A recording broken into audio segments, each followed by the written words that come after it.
What's up, dudes? It's early. Grab a cup of coffee, because today we're slow roasting a pork butt. And we're gonna shake our dudes right on top of it. This is a 7-inch bunka. Oh, I needed that.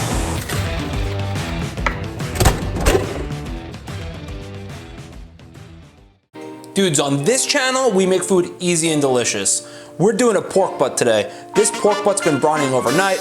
I will have a link in my description below on exactly how I brined it, but it's early. This thing needs to be in the oven for around 4 to 5 hours, so I wanna get it in there. Right now, my oven is preset at around 300, so let's get this thing ready to go. Got a roasting dish over here. I have my Braising Liquid right over here, which is 3 parts orange juice, 1 part water. We have some bay leaves, a little bit of crushed garlic, and we're just gonna put this around the outside of this over here. Now I have 2 chopped onions, 5 cloves of crushed garlic, and then we're gonna smother this thing in our Dudes Mojo Seasoning.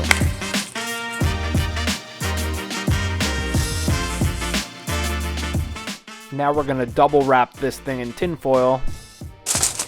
Now let's start in the oven. All right, guys, I got my pork out of the oven. It's been roasting for 4 hours. I don't know if you can tell, but we're ready to make some Cuban sandwiches. So let's get into it. In here we have mayo, mustard, and chopped pickles. Hit that on top. You're gonna put your roast pork down first. We got some ham right here. 2 slices of Swiss on each one. And we're gonna butter our griddle up.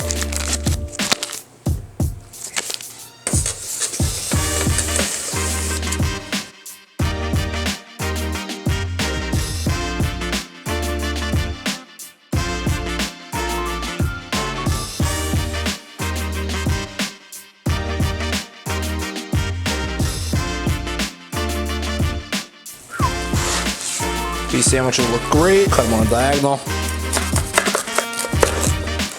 Look at that bad boy. So look at that. Today you learned how to make Cuban sandwiches. You learned how to roast some pork. Don't forget to smash that subscribe button below for more cool recipes like this. All dude friendly. Give me a like, give me a follow. Let's talk to you guys soon. Come here and make a guest appearance. You can only get the sandwich if you come over here. Yeah! Say hi. Say hi. Hi.